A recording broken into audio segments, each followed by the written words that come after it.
प्यारे मित्रों, संबोधि classes YouTube channel पर आपका स्वागत है। इस वीडियो के द्वारा हम लोग महाजनपद काल के अध्ययन को पूर्ण करेंगे। जैसा कि आप जानते हैं कि पिछले वीडियो में हम लोगों ने कुल मिलाकर 16 में से 10 महाजनपदों के बारे में अध्ययन किया था। आज के वीडियो के द्वारा हम लोग बाकी के 6 महाजनपदों के बारे में अध्ययन करेंगे। आज सबसे पहले हम लोग सूरसेन महाजनपद के बारे में अध्ययन करेंगे।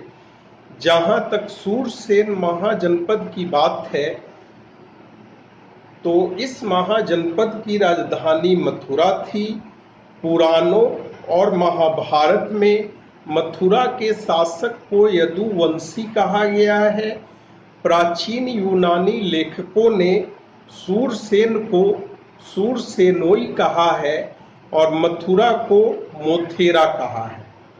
बुद्ध काल के दौरान मथुरा अर्थात सूरसेन का शासक अवंती पुत्र था, जो बुद्ध का प्रमुख शिष्य था। अब हम लोग अस्वक या अस्मक या अस्सक महाजनपद के बारे में अध्ययन करेंगे।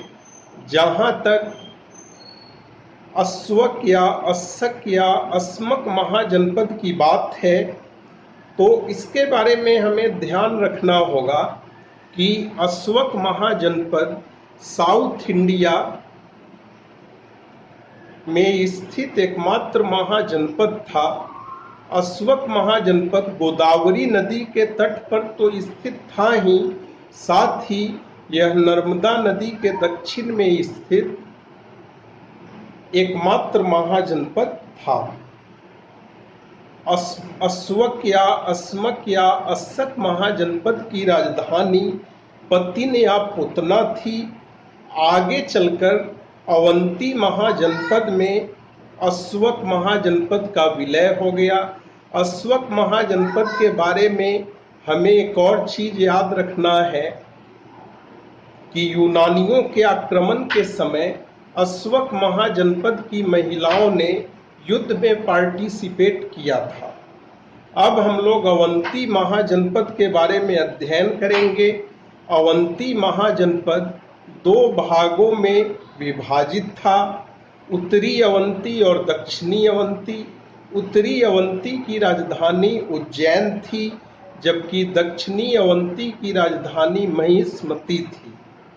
आगे चलकर शिशुनाग के समय अवंती महाजनपद को मगध साम्राज्य में मिला लिया गया। अब हम लोग गांधार महाजनपद के बारे में अध्ययन करेंगे। गांधार महाजनपद वर्तमान पाकिस्तान के पेशावर और रावलपिंडी जिले में स्थित था।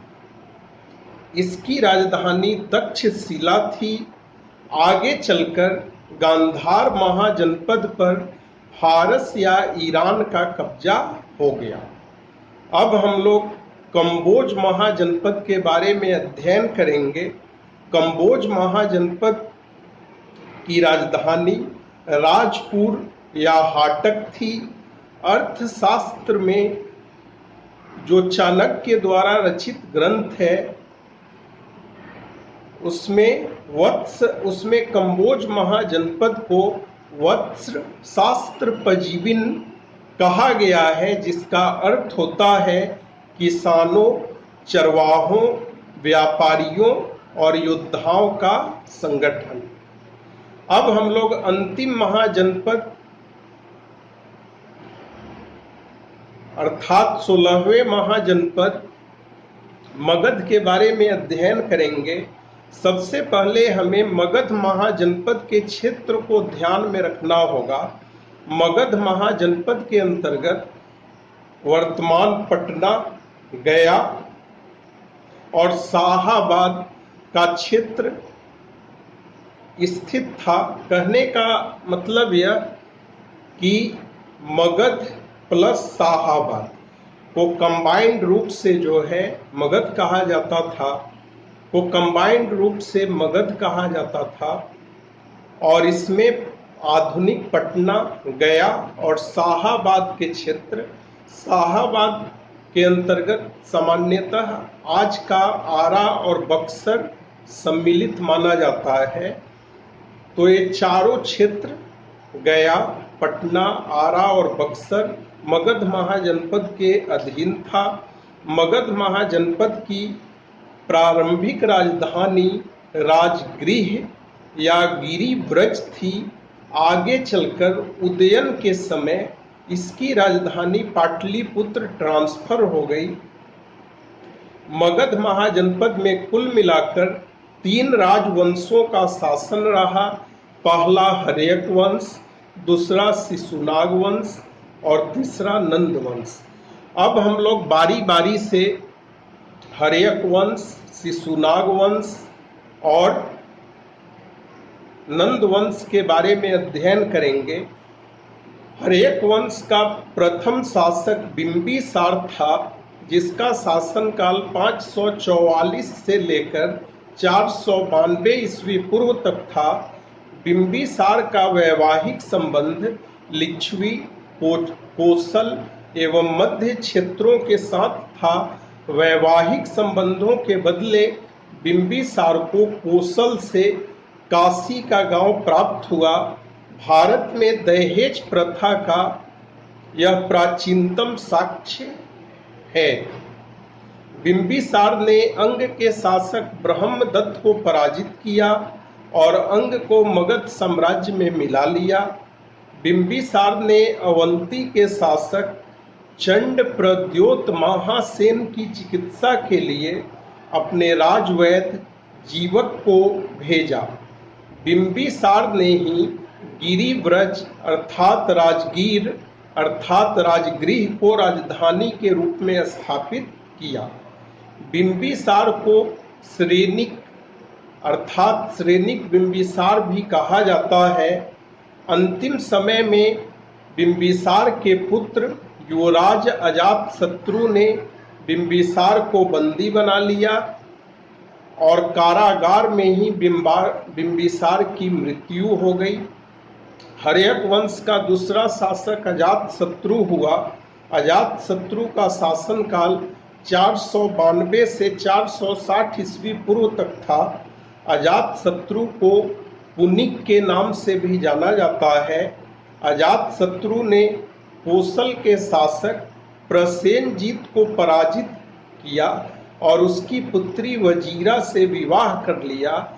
साथ ही कोसल महाजनपद को मगध साम्राज्य में मिला लिया। हर्यक वंश का अंतिम शासक उदयन था। उदयन ने पाटलिपुत्र अर्थात कुसुमपुर की नींव रखी। मगध साम्राज्य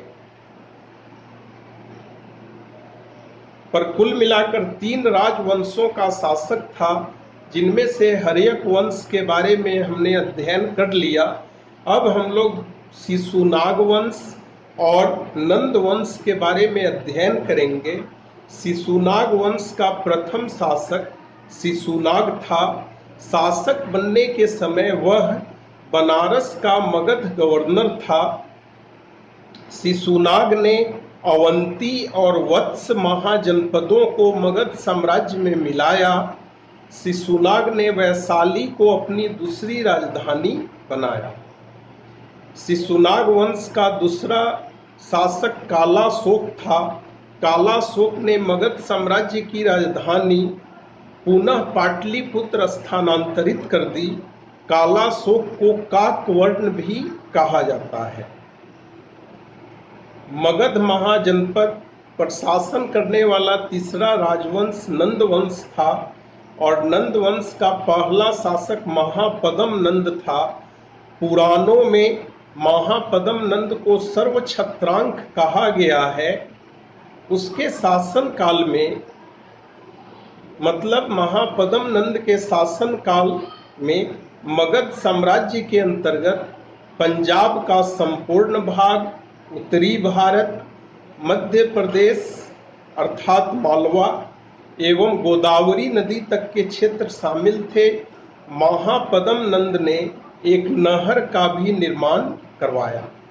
जहाँ तक घनानंद की बात है, जो नंद वंश का दूसरा शासक था, इसी घनानंद को पराजित करके चंद्रगुप्त मौर्य ने मगध साम्राज्य